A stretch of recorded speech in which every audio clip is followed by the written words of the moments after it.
Before we jump into the video, I want to talk about the current giveaway. We are giving away a MyMedic MyFAC first aid kit. This is the advanced version. And then we're also giving away a high lift jack handle all. It's a 4-in-1 tool with a shovel, a pick, an axe, and a sledgehammer. Go ahead and hit the link down below, and there's also a discount for the MyMedic if you are interested in buying product from them. There's a 15% discount using the code listed below. Welcome to Engine Adventures. Today we've got the 2020 Jeep Wrangler Rubicon. This is the Unlimited with 4 doors, and it has the, I'm gonna have to look that up, the name of the top here, but it has this top that opens all the way out the back. And we're kind of at a special location because we're at a mining tunnel. It was used actually a rail tunnel for the mines. This thing is extremely capable. I'm gonna have a hard time showing you guys the off-road capabilities of it just because I'm not gonna be able to find the limits on our normal test stuff. So we'll get into some of that fun stuff later. So it is very nicely appointed inside. Jump in and show you. Fire it up. So, as I'm sure you guys have already seen, this thing has been updated and is very nice compared to what it used to be. So this one does have the soft cloth there.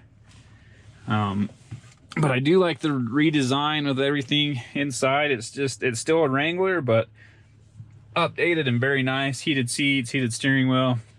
This one is the diesel version as well, which is a big thing that I've really enjoyed, the low end torque. I thought it might be a little bit heavy, might be a little bit slow, but it does really good off-road. And you can see it has some of the off-road pages there. Of course, it has your drivetrain stuff. So for the lockers, that's to turn the diff locks off. You can push it up and it turns on the front and the rear. Push it down, it turns on the rear only. And that's your sway bar disconnect. It does have auxiliary switches here. Plenty of media outlets in this new one. These are your window switches. 12-volt outlet there. And it has the downhill assist, all sorts of features. This one's fully loaded, of course. And let me grab the Monroney. So total price $64,380, and base price for a 4-door Rubicon is $41,795.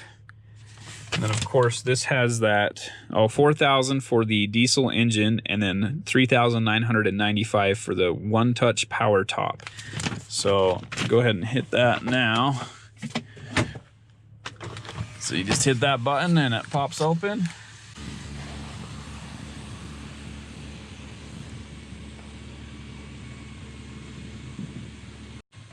And there you go. Opens all the way out the back.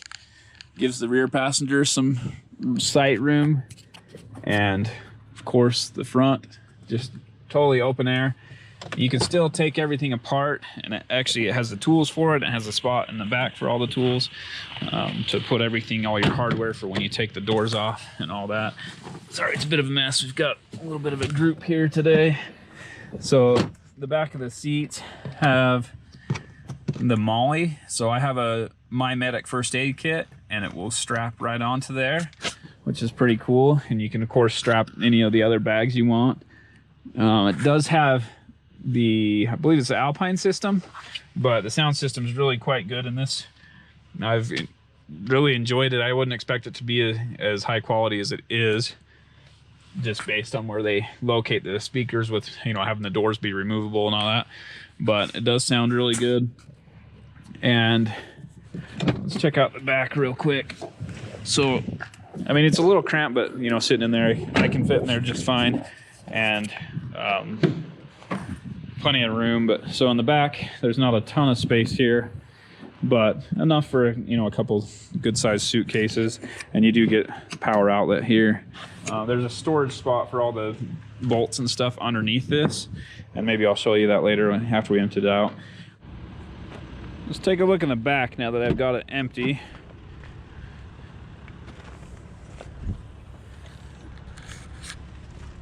So right under here, got these nuts to hold the bolts for the roof. Right there's for the windshield. Right there are the door hinges. Anyway, so you can take that out, get to your jack underneath here. That's the fuel fill or def fill if you need it. Of course, your tire iron and all that stuff's under there as well. Then a little bit of storage there. And that's about it back here. Always remember to close the top first, and the bottom. All right. But here it shows you all of your specs for your wheelbase and the overall length, and then water fording and your track width and all that stuff on there. It's pretty cool. And if you can hear that, that diesel's pretty quiet. And it does have the fill port back here where it should be with the fuel. This one has the rock rails so you don't do panel damage. Plenty of ground clearance, really quite a capable vehicle. I turned off the headlights and the fog lights are on, so it passes the fog light test, which is great. Hopefully this doesn't get too loud, but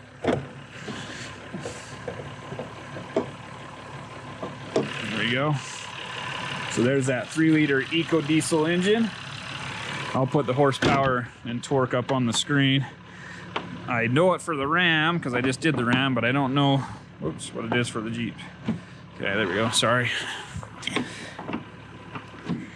All right, so BFG KO2s from the factory. Pretty aggressive tire. They're 285/70 R17s.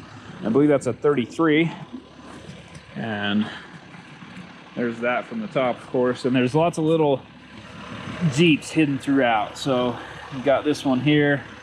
When you first start it up, one drives across the bottom of the instrument cluster.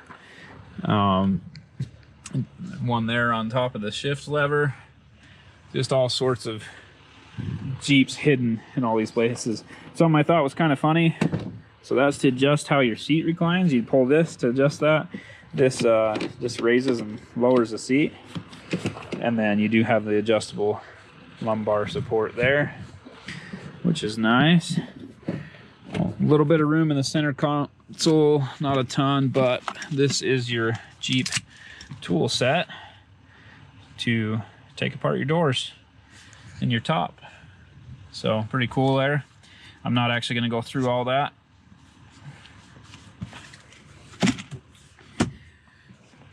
And on road, this thing drives pretty well, but as you can imagine with that top, it's going to be a little bit noisy. All right, so I don't know if you can hear the wind noise. We're going 65 and it's pretty noisy in here.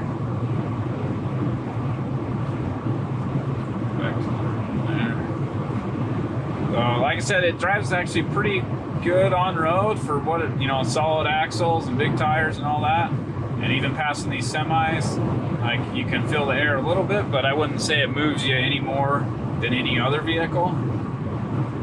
So Jeep's done a really good job of making this thing much more roadworthy while maintaining the incredible off-road capabilities. There's just not a lot of sound insulation there.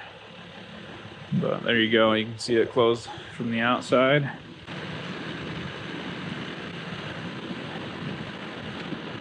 And it totally sucks it down right at the end, so you can't open it when you're at freeway speeds. I can't remember what the cutoff is, like 50 or 60 miles an hour. It won't let you change it. But lower speeds than that, it works great.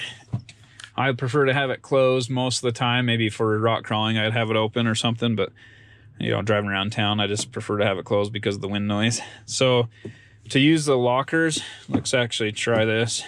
So in two-wheel drive, You cannot turn on the lockers at all. It brings that up. It says must shift into 4-wheel drive. The sway bar, same thing. So with the sway bar, you can disconnect it in 4-wheel drive high. So you hit that button right there, and then it will disconnect it as soon as it gets the chance. There you go, sway bar disconnected. But you can't lock the axles, either the rear or the front, in 4-wheel drive high. So for that, you have to go to 4-wheel drive low. And it's cool having this lever. You don't have to wait for electronics to figure it out. When you shift it, you know that you are going into 4-wheel drive low. It's easy to tell which gear you're in. So to do this, you can just push down for the rear only, or if you hit up, it'll do front and rear. And it was that click, so it already locked everything. And then now all 4 wheels will spin the exact same speed the whole time, and you'll have a ton of articulation. And then to turn it off, hit that off button right there, and they're already unlocked. So it's pretty cool features there. Like I said, this thing is probably the most off-road capable factory vehicle on sale in the US today. I'm trying to think of anything else that would be as capable as this. You'll have others, you know, the Raptor's better at high speed stuff. The ZR2, same thing. It's a little better. It's kind of a niche. I mean, they all are, I guess. The Raptor is kind of a Baja niche, and the ZR2 has a good on-road ride while still providing a really good off-road. This thing is more off-road only. I mean, obviously, it drives pretty good on the road. I wouldn't really go 100 miles an hour all day long with it, but as far as normal highway cruising and stuff, 70 miles an hour, it does just fine. It's just a little noisy. But off-road, there's so much articulation, and with the full front and rear diff locks, and the center not having a differential, so when you put it in 4-wheel drive, it's basically just having a lock center differential, because there isn't a center differential. So very, very capable off-road. I do like the Uconnect system here. On the steering wheel on the left-hand side, you can push up and down to change through channels one at a time, and then there's a center button that you change through your presets with.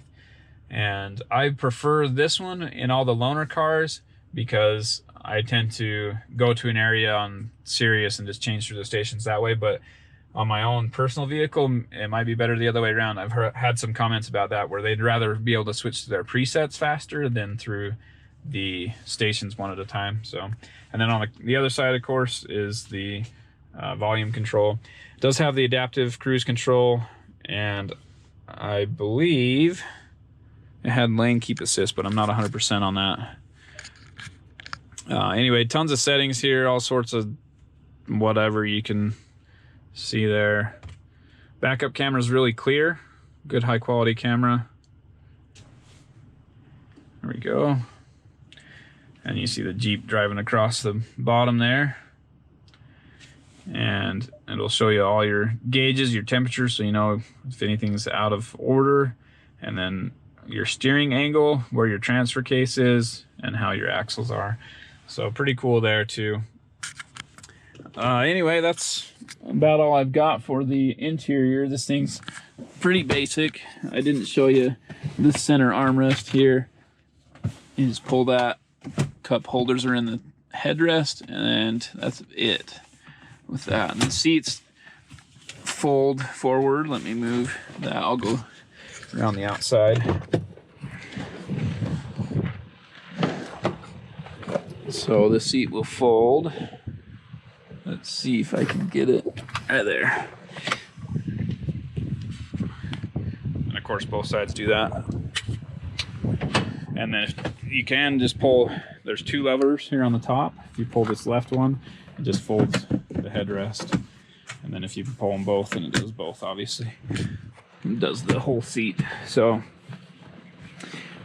a little bit of storage under there. And it looks like these fold forward, maybe? I don't know.